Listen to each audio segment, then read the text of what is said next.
I'm gonna be signing some books, so I'm gonna get my pen. I'm gonna get on this right now. People already getting the books? He got the first book right here. An editor and stuff? I didn't have an editor. Wow, I did all this impressive. just One-man show. Yeah, one-man show. Well, Impressive. I had a bunch of family, friends, and loved ones who also wrote books, and so they would help me. They would help me by reading it, proofreading it, and things of that sort. Yeah. I would have to strip, shackles and handcuffs, just to go to the recreation. So I said, I'm gonna stay in the cell. I'm just gonna read, you know. And I got better and better and better at the game of chess. And before too long, I was beating everybody in prison, you know. And that's when my confidence built. I was kicking butt. Without further ado, my dear friend and brother, Tony Ballard. Thank you, man. Thank you, brother. Appreciate you. I love you, man. I love you, man. I love you. I wrote this book because I just wanted to share everything that was in my heart that I felt like affected my life, that affected other people's lives, that affected the whole community. There's people that looked up to me. I get emails, get text messages, get phone calls from people that I would least expect, saying that I inspired them, I touched their lives, even way back when I was in my mess, which is a lot of what you'll read right here. I never thought that my life story meant anything or that there was any good that would come of it. I thought it was all garbage. I thought it was all trash, trauma, hurt, and pain. It wasn't until my brother, my best friend, my mentor encouraged me to do that. I never thought about it, Russ, until you told me, hey, put this in a book. It can touch lives, man. Like, how can all that trauma and trash and mess touch somebody's life? So every morning, I would get up and I would go to the office that Russ told y'all about, that I was supported and blessed to have by everyone that held down ICN here.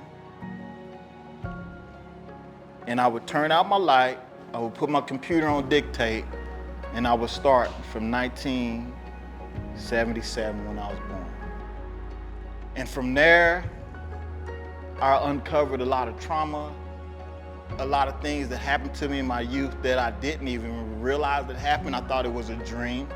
I was a kid, I was in an environment where a lot of pain went down and I wasn't able to process it. My brother, thank you for being here, he wasn't able to process it. And our mom, who was not ready to be a single parenting mother, was not able to help us process it. My only goal and my only hope in life is that you will pick up this book and you will find something in here that will resonate with you, that it will touch you, encourage you, bless you, inspire you, motivate you, because the adversities that we go through in life, I've learned, is not meant to make you bitter. It's meant to make you better. It's not meant to harm you. It's not meant to take you out. It's meant to turn you and help you into something great. And I'll start off by just talking about my mom. This woman here didn't have the tools to raise me or my little brother, but she was very smart, she was very savvy, and she didn't have an education, but she was the smartest woman that I know. Yes, it wasn't always the right way, but when you're trying to survive to eat, you don't think of it as right and wrong. All you know is that you're living, you're surviving, you're making it from one day to the next. And that justified the means. But as you do that over and over and over and over again, then it becomes ingrained in your head that this is okay. And that's where I was brainwashed into becoming a criminal, hurting my community. I'm just justifying the means. I need this more than the next person. But that wasn't the answer, that wasn't the way. What she did teach us, me and my brother, was to stick together, This is our only family photo ever.